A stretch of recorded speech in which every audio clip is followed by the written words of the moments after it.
So far in this series we've talked about the origins of ableism, the tragedy of internalised ableism, and the insidious ableism that blights the lives of people whose disabilities are hidden. Today we're going back to the source, the root of the prejudice which makes life with a disability far more difficult than it should be in a so-called civilised society. Let's talk about institutional and economic ableism.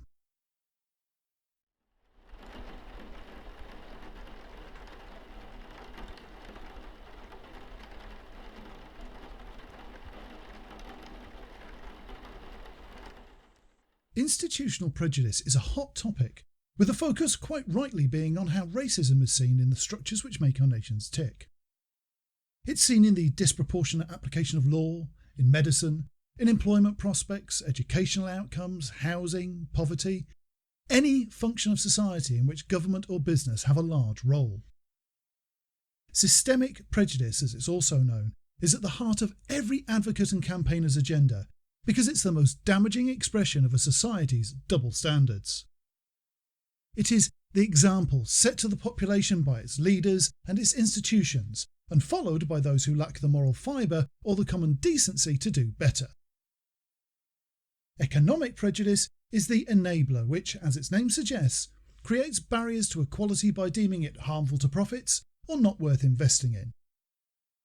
Many of the hollow arguments that get used to justify institutionalised prejudice, or paradoxically to imply it doesn't exist, are founded in the inhuman idea that profits outweigh the value of human life and dignity. I'll use the UK as an example, simply because it's where I live, but the same principles apply to every government, every corporation and every legal system on the planet. Even many of the charities that supposedly exist to help disabled people live better lives are as much invested in today's ableism as the corrupt politicians and greedy billionaires. If it weren't for the mistreatment of the disabled population, many of the directors of those charities would have to look elsewhere for their six-figure salaries and generous pensions. Whilst institutionalised ableism runs through British society like any other, disabled people here at least have some privileges our friends in other countries sometimes lack. We have state healthcare, a social benefit system, and a suite of equality laws which should protect us from being mistreated or denied accommodations. Ironically, even those systems of privilege are themselves steeped in ableist dogma, which often prevents people in the most need from getting the help they need, and reinforces the public perception of disability as a drain on scarce resources. Take those equality laws, for example. The Equality Act of 2010 is a comprehensive piece of legislation which places obligations upon individuals, businesses and organisations regarding people with protected characteristics such as race, religion, sexuality and, of course, disability. How do we use that legislation to deal with ableism when it affects us, though? We can't just call the police or hire a lawyer. There is a long list of hoops to be jumped through before any action can be taken against those who break equality laws. Victims must attempt to resolve the situation through internal complaints procedures and mediation first, and only if that fails can legal action be considered. There are strict time limits on when complaints can be made, and if it does go to court, then the complainant is liable for their abuser's court costs should the case not go in their favour. When that complaint is against an employer or a business, it becomes a battle over who can afford the most expensive lawyers, giving the companies the advantage before they even start. Most disabled people are already living close to the breadline, so the fear of those court costs discourages many from even trying to apply the laws that are supposed to protect us. Legislation, which is supposed to ensure we're treated fairly, actually reinforces discrimination when we try to make it stick. Institutions and businesses can break those laws in the full knowledge that the burden of proof is on the victim, and unless a witness from within their own ranks chooses to testify against their employers and colleagues at risk of their own career, that proof will never be forthcoming. The law that's supposed to protect disabled people and other minorities lacks teeth, and those who break it know that it's very unlikely they'll ever be held accountable. The institution of law in this case not only fails in its duty to protect, its complicated and inaccessible nature helps fuel the fires of prejudice. Equality law also fails in its language. Businesses are obliged by law to put in place reasonable adjustments to accommodate disabled people. But where does the line between reasonable and unreasonable lie? Every day I come across disabled people who've been refused all manner of simple, cost-free adjustments for the most bizarre of reasons. If we wish to prove that the refusal is unreasonable, then we have to take it to court, and we've already mentioned the difficulties in that. In the UK, our benefit system is inherently ableist. It's not just that the payments available to disabled people who can't work only allow for the most basic standard of living. The application process itself is fraught with pitfalls and is wholly based around the presumption that every claimant is a fraud until proven otherwise. It's the complete opposite of the innocent until proven guilty principle of justice upon which our laws and societies are supposedly based. The process demonises claimants and has created a perception that disability is an easy ticket to a life of luxury at the taxpayer's expense. Not only is every claimant treated as a con artist until they can prove otherwise, it also assumes that people with lifelong disabilities routinely make miraculous recoveries, so need to be reassessed every 2 or 3 years in case they don't deserve their benefits anymore. Even the medical doctors who treat us are no longer trusted, since independent assessors employed by private companies owned and run by the old school friends of government ministers now make the decisions on whether our disability affects our ability to work or we're just lazy.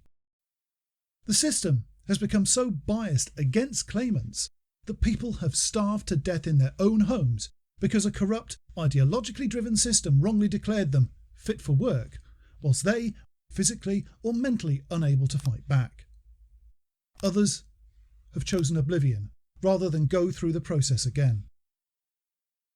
It's even been proved that the vetting system costs UK taxpayers far more money than it saves, yet the ministers responsible insist it's fit for purpose and working as intended.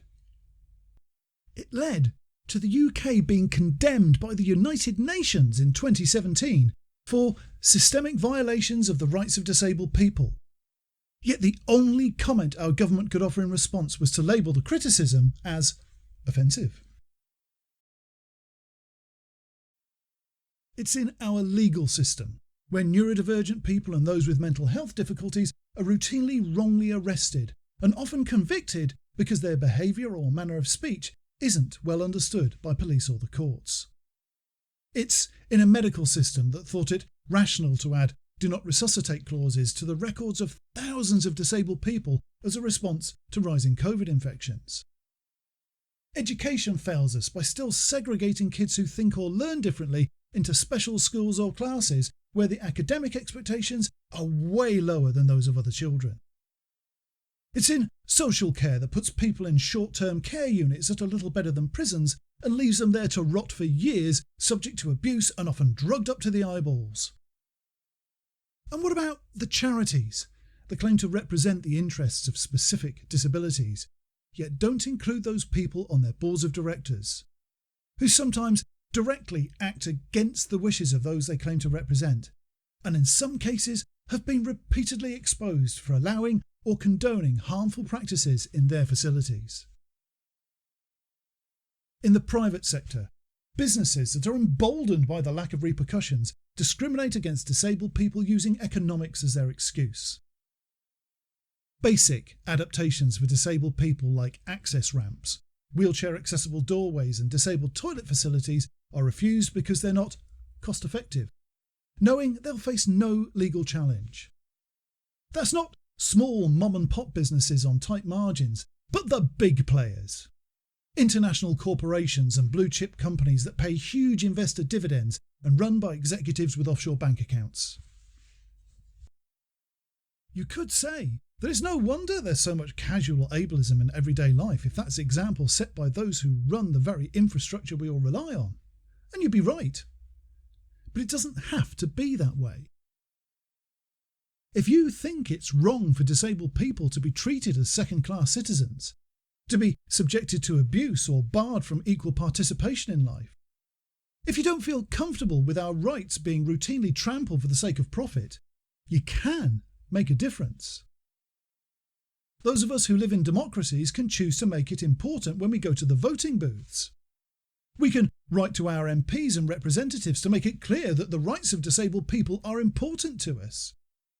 We can challenge ableism when we see it happening instead of not getting involved. We can withhold our money from businesses who don't employ or accommodate disabled people, and we can shame the politicians and wealthy movers and shakers who permit this to continue on their watch. Half of us will become permanently disabled in our lifetimes, so disability discrimination affects us all. All prejudice soils the souls of the societies we live in, and none of them can be eradicated until our governments, institutions and their wealthy backers put their own houses in order. Thank you for watching. Autismatic videos come out every Wednesday at 9 PM UK time, and you can be part of our family by joining us on Patreon.